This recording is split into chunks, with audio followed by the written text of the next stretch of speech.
اب آ جاتے ہیں لڑکیوں کے سائڈ سے. تو لڑکیوں کے سائڈ سے عموماً جو ہے بہت سارے ریکوائرمنٹ نہیں ہوتے ہیں. لڑکی والے کے نظر میں صرف یہ ہوتی ہے کہ میری بچی کی کسی طرح جو شادی ہو جائے. ظاہر سی بات ہے ہر طرح کی لڑکیاں بھی ہوتی ہیں، ہر طرح کے لڑکے بھی ہوتے ہیں. میل ہونا چاہیے لڑکیوں میں بھی، لڑکیوں کو بھی پسند ہونا چاہیے، وہی شادی کرنی چاہیے اور اپنا ایک کفو ملنا چاہیے، یعنی کہ اپنا ایک گھرانہ بھی ملنا چاہیے کہ ہاں ہم یہاں کریں گے یا اس ٹائپ کے کریں گے. تو یہ چیزیں بھی دیکھنی چاہیے. لیکن بہت مرتبہ میں نے یہ دیکھا ہے کہ جو اچھے خاندان کے لوگ ہوتے ہیں وہ صرف یہ سوچتے ہیں کہ بس میری بیٹی جو ہے کسی آفیسر کے یہاں ہی جائے گی اور اسی سے شادی کی. یہ کوئی ضروری نہیں ہے. اگر اس کی پسند جو کہیں اور ہے تو ماں باپ کو بھی سوچنا چاہیے اور اس کی شادی بھی جو ہے اسی طریقے سے کرنی چاہیے اور حسن خوبی کے ساتھ کرنی چاہیے.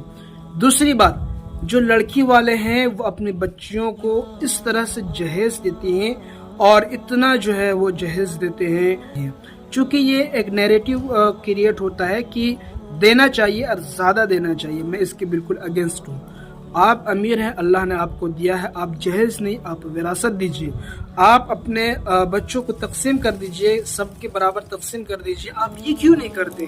آپ جہیز کی رسم ادا کر کے آپ ان غریب بچیوں کے منہ پہ تالا لگا رہے ہیں، آپ ان کے خواہشات کا مذاق کر رہے ہیں، آپ ان باپوں اور ان ماؤں کے ساتھ جو ہے بالکل خیانت کر رہے ہیں جن کے ارمانیں مر جاتی ہیں.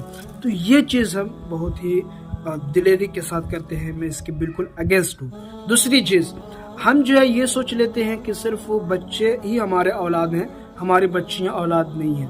میں ہمیشہ کہتا ہوں کہ نہیں، بچے جس طرح آپ کے اولاد ہے بچیاں بھی آپ کی ہی ہیں، اور جس طرح بچوں کو اپنا وارث بناتے ہیں اسی طرح بچوں کے بنائیں. اگر آپ زندہ ہیں اور آپ کے ہوتے ہوئے تقسیم ہوتی ہے اور آپ جو ہے بانٹتے ہیں اپنے جائیداد کو، تو بچیوں کو بھی برابر کا حصہ دیں. اور اگر آپ کے موت کے بعد تو آپ کے تمام بچیوں میں بھی وراثت تقسیم ہوگی جو اس کا حق ہے. اس چیز کو کبھی بھی نہ چھوڑیں، ورنہ بچیاں جہاں سے چھوٹ جاتی ہیں یا بیوہ ہو جاتی ہیں اس کے بعد در در کی ٹھوکریں کھاتے ہیں، اور یہی بچیاں پھر کل جا کر یا تو طائف خانے میں جاتی ہیں یا بھیک مانگتی ہیں یا پھر جو ہے ارتداد کی طرف جاتی ہیں.